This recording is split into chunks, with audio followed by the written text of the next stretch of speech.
C'est l'heure du bilan du Cold Winter Challenge.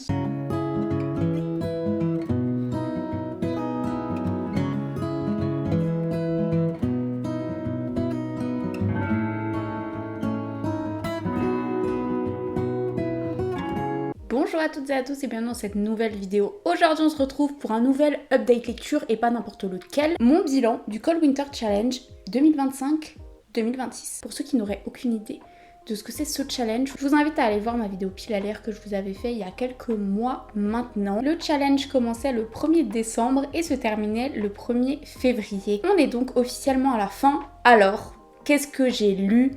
Des tops, des flops. On va commencer par un petit peu de chiffres. Sur 13 livres qui étaient dans ma pile à lire, j'ai réussi à en lire 8. Ce qui est, je trouve, assez cool. Franchement, je suis hyper fière de moi d'avoir tenu. Si vous aussi, vous avez participé au challenge, n'hésitez pas à me dire en commentaire quelle a été votre meilleure et votre pire lecture. Et puis, on n'oublie pas le like, l'abonnement, activer la petite cloche, enfin bref, les classiques. On commence avec une lecture graphique, À la fin, il meurt, qui est un ouvrage de vulgarisation sur les contes de fées. Je suis une grande fan de mythes, de légendes, de contes. Et ce livre était complètement fait pour moi, je crois. Moi, j'ai déjà pas mal travaillé sur les contes et la représentation, notamment des personnages féminins. Donc, il y a beaucoup d'informations que je connaissais déjà. Mais c'était une agréable lecture. J'ai beaucoup ri. Les dessins sont absolument magnifiques. Attention à ne pas mettre dans toutes les mains, puisqu'on a quand même des scènes un petit peu graphiques. Et oui, les contes de fées ne sont pas si roses que Disney essaie de nous faire croire. Je pense que c'est le genre de cadeau assez cool à faire à des étudiants en lettres ou alors à des passionnés de littérature. On passe maintenant à mon premier abandon de toute l'année. En 2025, j'avais pas beaucoup abandonné de livres. Et là, on commence en beauté puisque dès la première semaine de janvier, j'ai abandonné Kilomètre Zéro. Je ne sais même plus de quelle autrice il s'agit, je vous afficherai la couverture. Je pense que vous avez déjà entendu parler de ce livre, il a pas mal tourné. On le décrit comme un roman d'initiation, un roman philosophique, un roman de développement personnel, mais je ne m'attendais pas à ce que ce soit autant axé développement personnel, tellement que l'histoire et les personnages ne sont que des prétextes pour dérouler des leçons un peu toutes faites. C'est ce que je reproche souvent au développement personnel, le fait que ce ne soit pas tant que ça et qu'on retrouve juste des grandes phrases qui ne s'appliquent à quasiment personne. Bref, ceci étant dit, si je lis de la littérature, ce n'est pas pour tomber sur un ouvrage qui frôle avec la non-fiction. Vraiment, les personnages sont des caricatures d'eux-mêmes, la situation est ultra caricaturale et je peux faire absolument les mêmes reproches que j'ai fait au roman La Tresse, c'est-à-dire qu'on nous le vend comme un récit d'émancipation, un récit ultra libérateur qui va déconstruire des préjugés, mais au final, j'ai plutôt l'impression que ça renforce ces préjugés-là. Et en plus, d'un point de vue littéraire, c'est pas très intéressant, donc j'ai arrêté au bout d'une centaine de pages, je crois 105, parce que je m'ennuyais. Et j'avais trop de critiques à faire. Heureusement, j'ai poursuivi par La Fille du Train, qui là pour le coup a été une superbe révélation. Quand j'ai commencé ma lecture, je ne m'attendais pas à grand chose. La Fille du Train, c'est un thriller qui est sorti en 2016 et qui a fait grand bruit à ce moment-là. Il a notamment beaucoup tourné sur Booktube, on en a fait un film que j'ai vu aussi d'ailleurs et que j'ai beaucoup apprécié. On met en avant le côté thriller très féminin, thriller domestique. Je me suis dit, il y a une chance sur deux pour que ce soit un ramassis de clichés qui là encore me ferait lever les yeux au ciel. Et ben, pas du tout. J'ai trouvé ce thriller très ambitieux dans ce qu'il proposait, dans les représentations, les diverses représentations de la féminité. On a vraiment une focalisation sur 3 personnages féminins très différents. Au début, on a l'impression que c'est des archétypes, mais plus on apprend à les découvrir et plus on se rend compte à quel point elles sont intéressantes, elles sont libres. Et mon Dieu, est-ce qu'on n'a pas besoin dans la littérature de personnages féminins complexes qui ne sont pas des caricatures d'elles-mêmes et qui ne sont pas soit le cliché de la mean girl ou soit le cliché de la fille innocente qui peut se dévouer à la terre entière et qui ne demandera jamais rien en retour. Bref, si La Fille du Train propose des personnages féminins très intéressants et très profonds, ce n'est pas le cas de Hamster, Bretzel et Mariage à Noël. Romance de Noël que j'ai lu pour un vlog, que je vous mettrai aussi dans le petit i. J'ai pas beaucoup apprécié cette romance de Noël, mais j'en ai beaucoup parlé et ça a été matière à analyse dans cette dite vidéo aussi.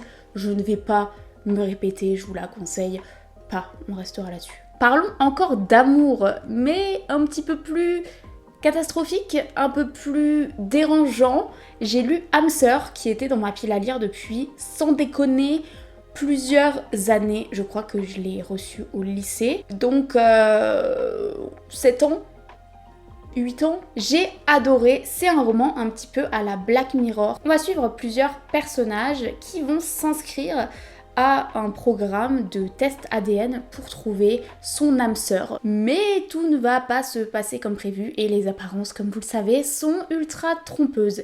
C'était dérangeant, c'était intéressant, ça aborde vraiment la question de l'amour, à la fois d'un point de vue intime, personnel, mais aussi politique et d'un point de vue économique, puisque cette entreprise de test ADN, au final, fait du profit sur les espoirs des gens, ce qui n'est pas forcément très sympa. J'ai commencé la série sur Netflix qui est une adaptation très libre.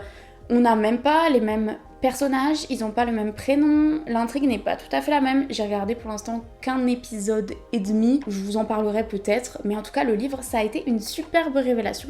Un nouveau flop, oui vous avez vu j'essaye d'alterner entre les bonnes lectures et les mauvaises lectures. J'ai lu la bande dessinée Anaïs Nin.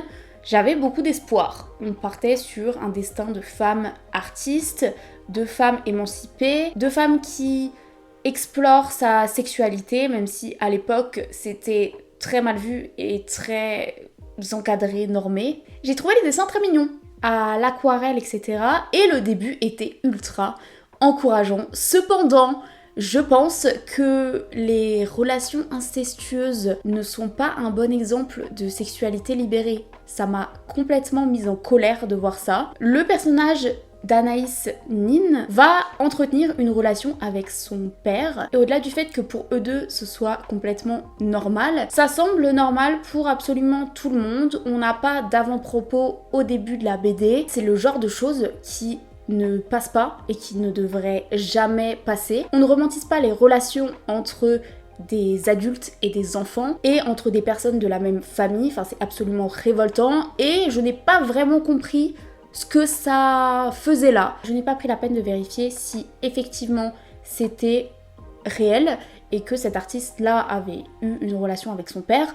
En tout cas, ça n'a rien à faire là, ça n'a pas lieu d'être. Et la façon dont c'est traité est extrêmement problématique. Je sais que ça énerve beaucoup de gens quand on sort cet adjectif problématique. Par contre, l'inceste et les relations incestueuses, c'est juste non. Et en faire un ressort narratif et un moyen de montrer la sexualité libérée du personnage féminin, ça ne passe pas. C'est cracher à la figure des victimes, c'est cracher à la figure de valeurs qui me semblent absolument essentielles pour bien vivre en communauté et pour que les personnes soient en sécurité. Et en plus de ça, la BD se présente comme féministe, comme un moyen de réhabiliter le matrimoine. Quand je vous ai présenté ce livre-là, c'est comme ça que j'en ai parlé parce que je pensais que ça allait être dans ce sens-là. La liberté sexuelle de la femme, oui.